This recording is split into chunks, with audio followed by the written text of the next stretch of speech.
pajamas! Not enough time to get dressed, fish come first. Today we're talking about what you need for an aquarium and what you need to know.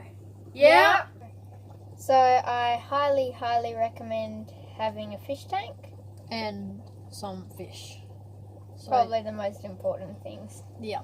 And then there's test kit. So we use API Freshwater Master Test Kit.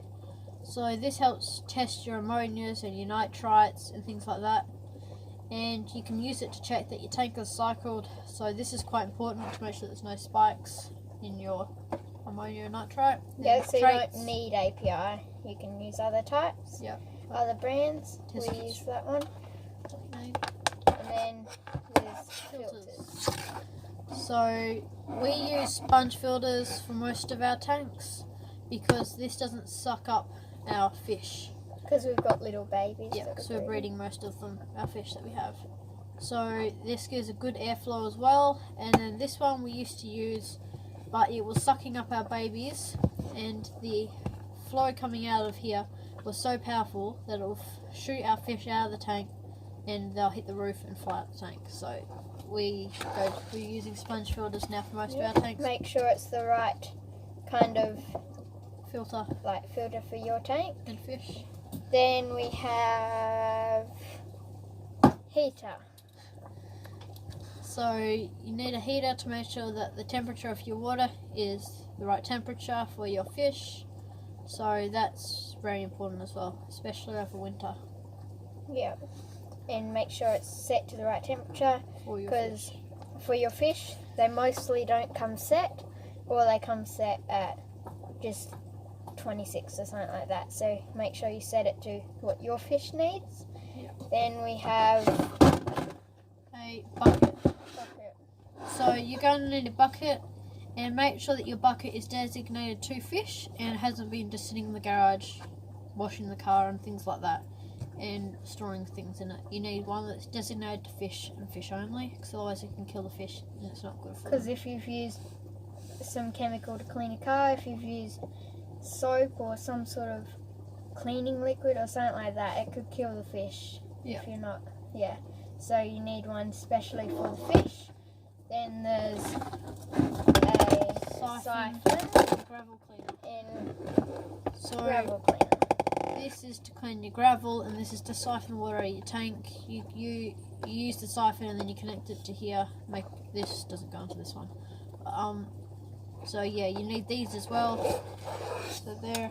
Yeah, we have another video On tank maintenance, which shows you how to use a gravel clean and a siphon. So yeah, and then we have a net.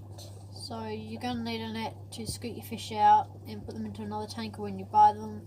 So yeah, don't forget your net, and sometimes you have to use it to get dead fish out or something, which is, yeah, so when that part happens. Yeah. But you need a net. And then we have our glass cleaners.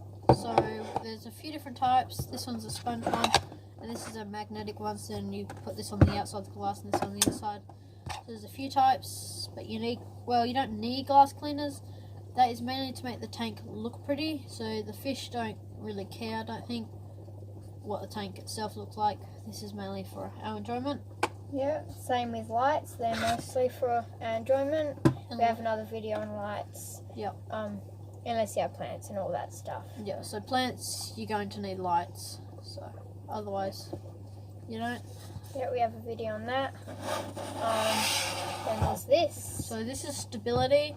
You can get it in other brands as well. So this is to help cycle your tank. So there's a few ways to cycle your tank. So you can do it naturally, which takes a month or so, a couple of months, or the stability, which does it in around a week. So we use this and it's worked perfectly fine for us. We don't recommend the quick starts, which do it in like 20 minutes or so. So I wouldn't use them. No, they're not very good. Yeah. But those type of brands and stuff like that, they're better. So we got conditioner. So this conditions the chlorine, like takes the chlorine out of the water and all the things that people put in the water to make it safe for us humans to drink, but it's not safe for the fish. So this is a must-have. Yeah, that's a must-have. Then there's our food. So you need different types of food depending on what fish you have. So do your research on what fish you need to feed them, like what food you need to feed your fish. So bristlenoses might need wafers or tropical flakes for tropical fish, depending on what tropical fish you have, or cichlids. Betas need different foods. All those. Some fish need live foods or bloodworms or things like that. Yeah.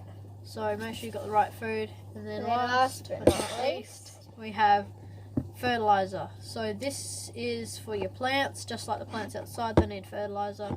So you need this, you can get it in gravel as well for your plants. So you need this if you have plants as well to help them. So I think that's most of it. If you're going, so make sure every morning when you feed your fish or evening, go around and make sure all your heaters and all your filters are working, and make sure there's no dead fish and the temperature's the right, and just make sure you do your daily maintenance like that as well. So I think that's most of it. Thanks for watching. Please subscribe. We're saving up for another heater.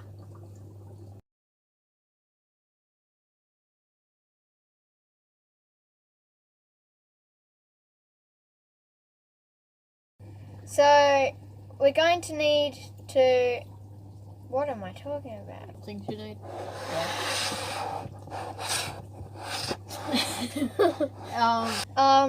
And then you're going to need this. A test kit.